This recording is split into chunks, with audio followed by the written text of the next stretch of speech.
अल्हम्दुलिल्लाह नहमदुहु व नस्तईनुहु व नस्तगफिरुहु व नु'मिनु बिही व नतवक्कलु अलैहि व नऊज़ु बिल्लाहि मिन शुरूरि अनफुसिना व मिन सय्यिआति अअमालिना मन यहदिहिल्लाहु फला मुदिल्ल लहु व मन युद्लिल्हु फला हादिय लहु व नशहदु अल्ला इलाहा इल्लल्लाहु वहदहु ला शरीक लहु व नशहदु अन्न सय्यिदना व सनदना व मौलाना मुहम्मदन अब्दुहु व रसूलुहु अम्मा बअदु फ़अऊज़ु बिल्लाहि मिनश शैतानिर रजीम बिस्मिल्लाहिर रहमानिर रहीम फला व रब्बिक ला युमिनून हत्ता युहक्किमूक फ़ीमा शजर बैनहुम व क़ाल अन्नबिय्यु सल्लल्लाहु अलैहि वसल्लम इन्नल्लाह वज़अल हक़्क़ अला लिसानि उमर यक़ूलु बिहि व क़ाल अन्नबिय्यु सल्लल्लाहु अलैहि वसल्लम फ़ी मक़ामिन आख़र लौ कान बअदी नबिय्युन लकान उमर सदक़ल्लाहुल अज़ीम व सदक़ रसूलुहुन नबियुल उम्मियुल करीम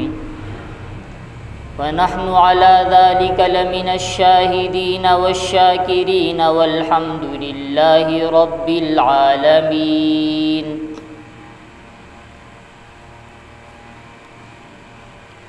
इंतहाई मुअज़्ज़ज़ व मुकर्रम रुणु मशरानु बुज़ुर्गानु द अल्लाह तबारक व तआला ढेर घट फजल व करम दे पमुंग टोलो बांदी ची अल्लाह तबारक व तआला मुंग पे यौ इस्लामी घरानी और यौ इस्लामी मुआशरी की पैदा करियो और बे चूँकि ददी इस्लामी उसूल और ज़वाबित मुताबिक और दगशान चिदे सुमरची इस्लामी ख़ास अय्याम दी लका रमज़ान शो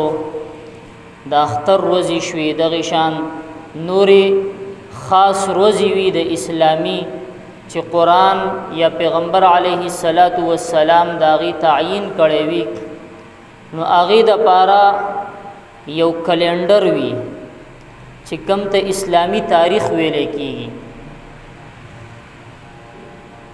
और नन्हे रोज़ चिकमदा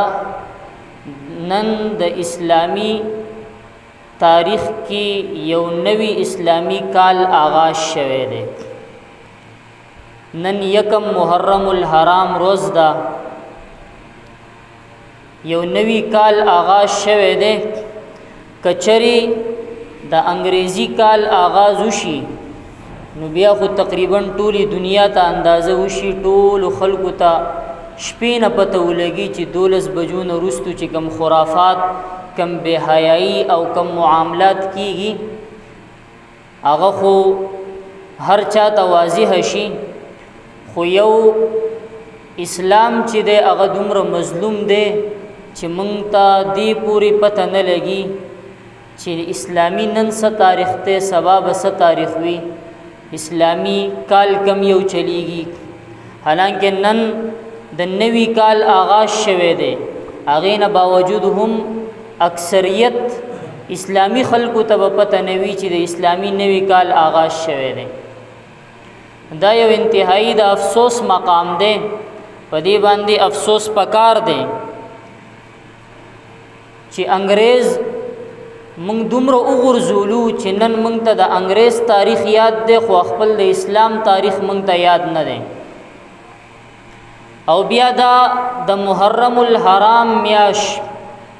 چونکه زمانه جاهلیت کې با د پیغمبر علیه الصلاۃ والسلام دی دنیا ته راتلو نه مخکې په 12 میاشتو کې با 4 میاشتې وي زمانه جاهلیت خلقو با په هغه 4 میاشتو کې یو بل سره قتل او قتال نه کوو چونکه هغه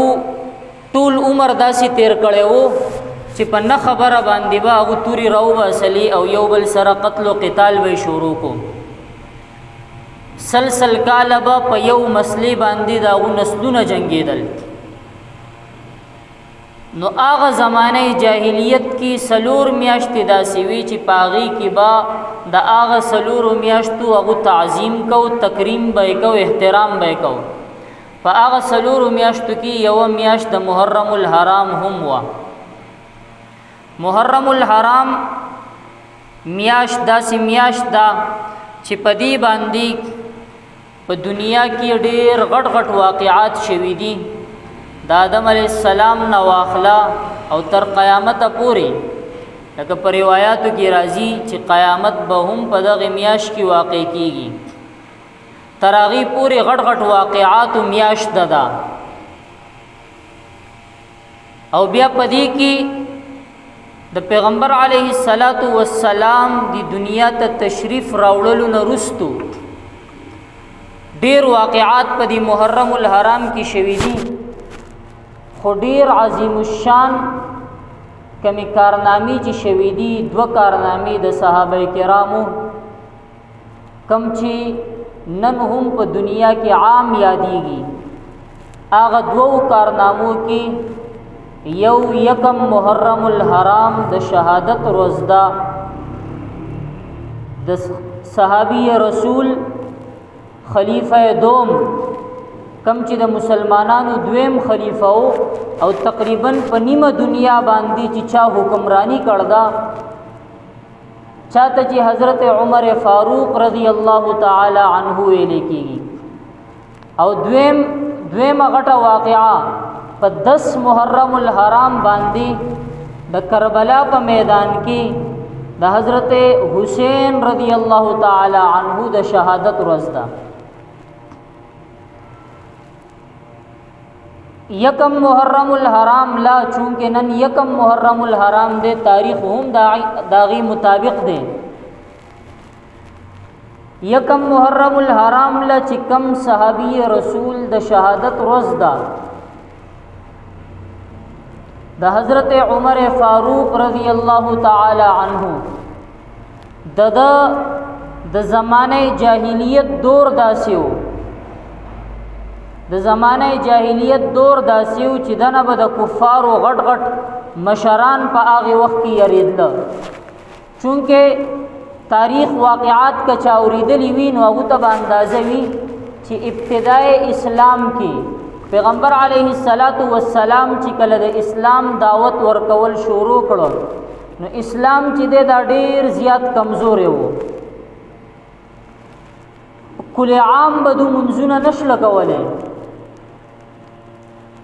دغه شان کل عام دعوت ورکول هم ګرانو کل عام دا خبره کول هم چې زه مسلمان یم لکه نن مون په فخریه انداز باندې ویو چې مون مسلمانان یو داسې اعلان هم چانشلو کوله نو بیا پیغمبر علیه الصلاۃ والسلام دعا او غختلا الله تبارک و تعالی په دربار کې چې یا الله 2 کسان دي چې هغه د وجه اسلام له عزت ورکول شي هغه 2 کسانو کې اللهم اعز الاسلام باحد العمرين یو عمر ابن هشام چاته چې ابو جهل ویل کیږي او یو عمر ابن خطاب دی نو الله تبارک و تعالی د اسلام په دامن کې کم شخصیت چې راوستو هغه ته عمر ابن خطاب ویل کیږي او د راتلو نه رستو بیا د اسلام کل عام اعلان هم شو د راتلو نه رستو کل عام منځونه هم شروع شله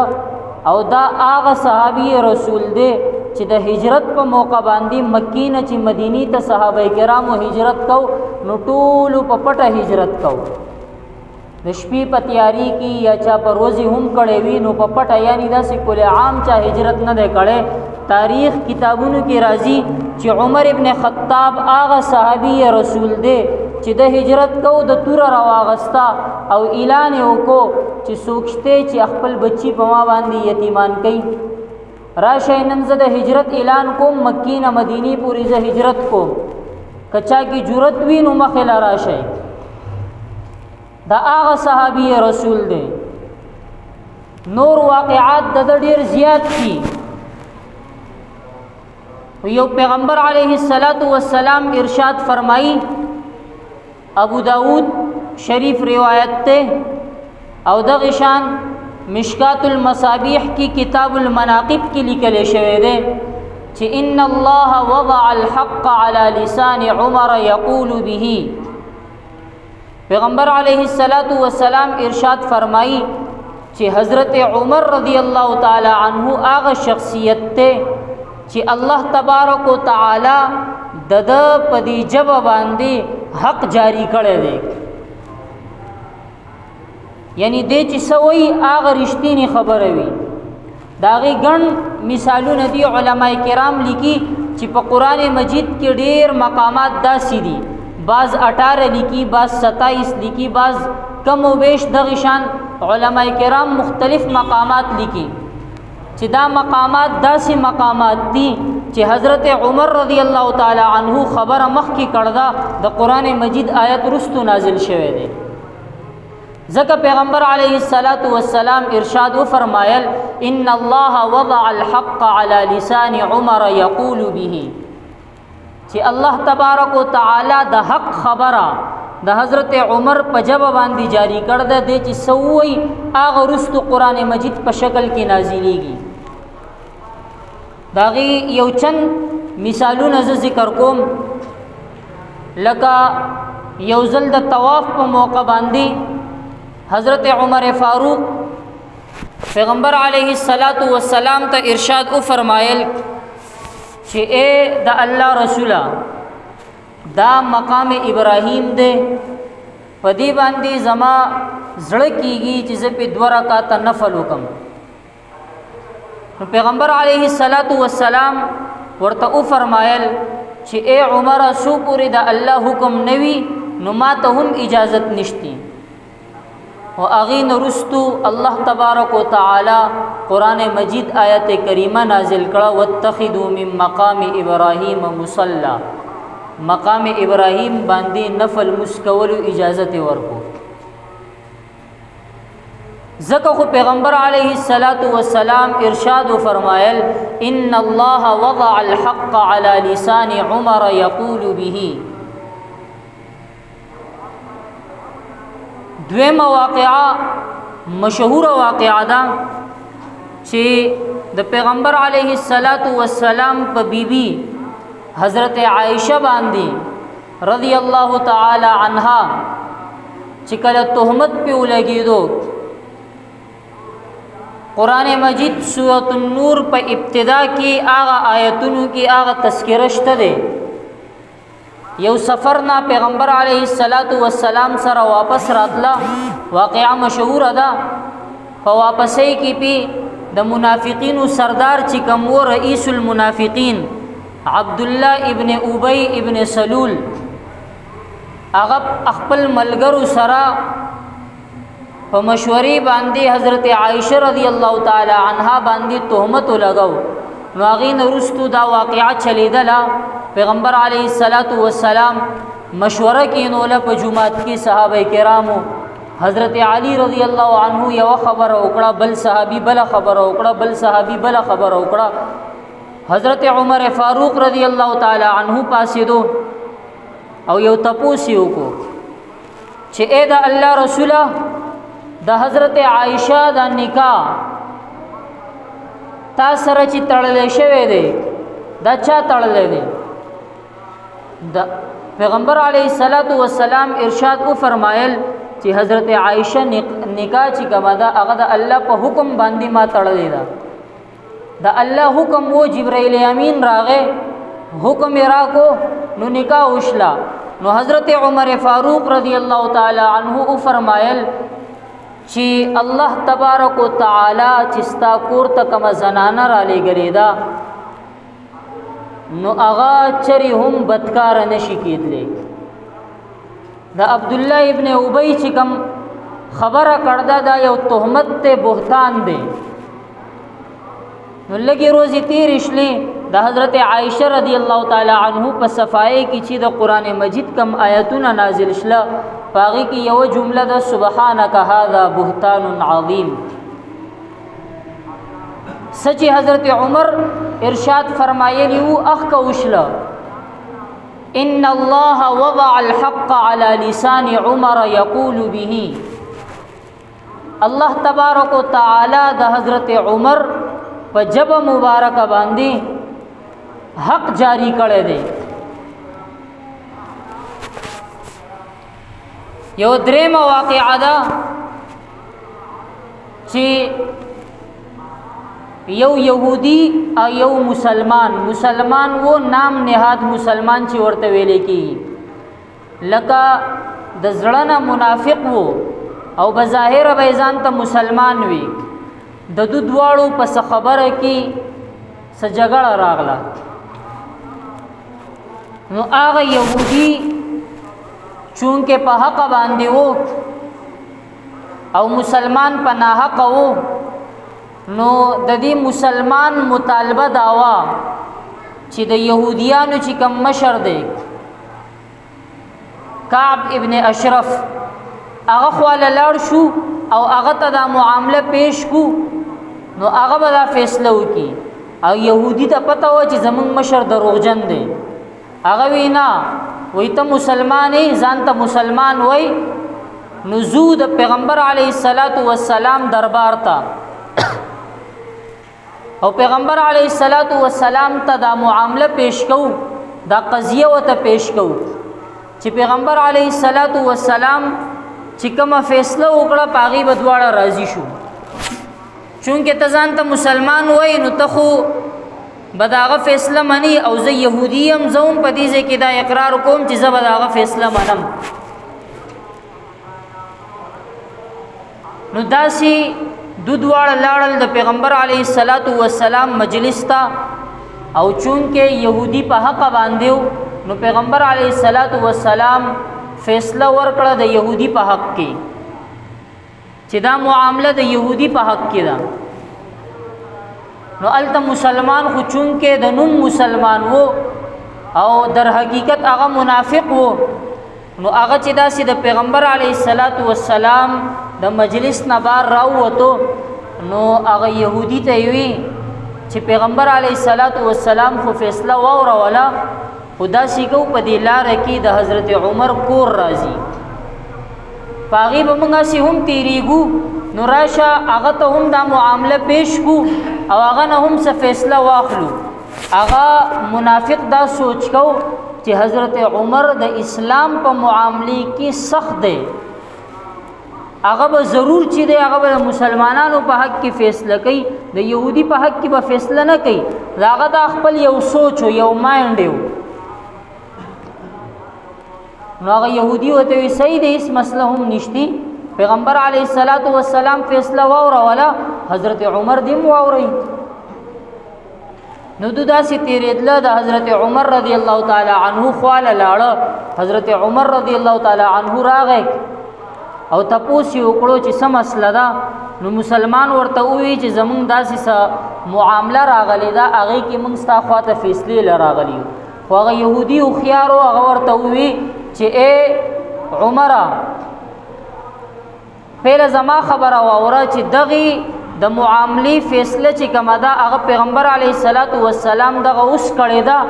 او زما په حق کې فیصله اورول ده حضرت عمر رضی الله تعالی عنہ تاسو کو په تعجب سره چې واقعیتاً داسې شوی ده هغه ورته وی چې آو نو حضرت عمر فاروق رضی الله تعالی عنہ ورته وی لک صبر وکا لاړو کورتا توره راواغستا بار چراغه اکم چیزان ته مسلمان وی او د پیغمبر فیصله نه منله پاغه تور باندې دا سر وولوزو ځانته مسلمان وی خو منافق نورستو بیا سی چلو شو دا معامله او چلیدلا پیغمبر علیه الصلاۃ والسلام حضرت عمر را غوښتو چې د سړی دی قتل کو حضرت عمر فاروق رضی الله تعالی عنہ یو جمله ارشاد فرمایلا چې اے پیغمبر علیه الصلاۃ والسلام څوک چې ستا فیصله نه مني څوک چې ستا فیصله نه مني د حضرت عمر فیصله دغه ده چې داغه سر به داغه د جسم نه جدا کیږي نو بیا چونکه قبیله قوم او خاندان دی کم سړی چې قتل شوی دی داغه قبیله راجمع شله چې حضرت عمر په ناحق باندې زموږ د خاندان سړی وجلې دی نو دا قوم او قبیله چې راجمع شله نو هغې نه وروستو یو معامله اوچته شله چې اوس به حضرت عمر فاروق نه قصاص اخیستلی کېږي اوس به څه کوو معامله پریشان کن مراحلو ته لاړه پیغمبر علیه الصلاۃ والسلام هم پریشان دی چې حضرت عمر رضی الله تعالی عنہ په شان سړی نه به اوس قصاص اخیستلی کېږي یو عجیبه معامله جوړه شله چونکه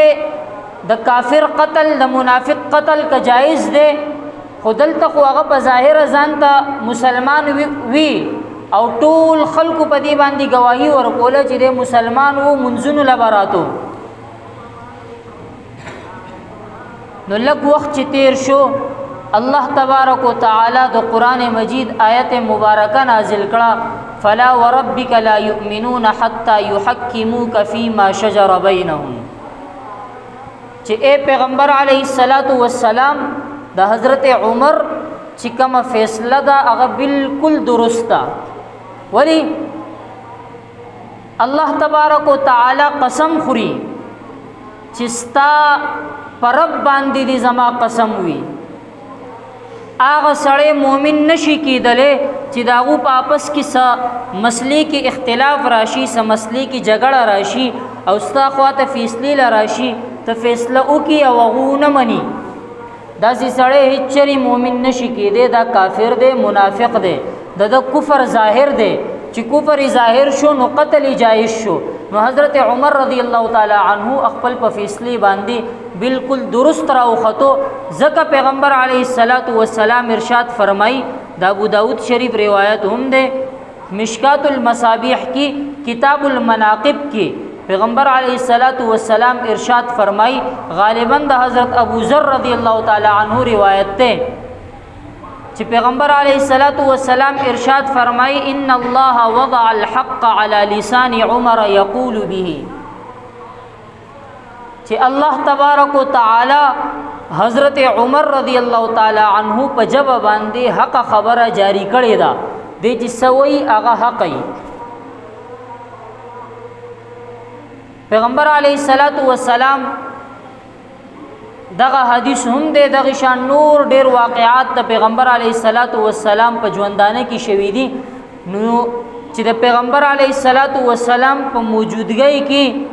کم شیزونه حضرت عمر لاگو کړي دي هغه د قرآن مجید حکم ګرځېدلی دی نو د پیغمبر علیه الصلاۃ والسلام د تلو نه وروستو چې کم مسایلو باندې حضرت عمر رضی الله تعالی عنہ صحابه کرام را جمع کړ دي اجماع پی جوړه کړ دا د تراو مسله دا نور داسې ډیر مسائل دي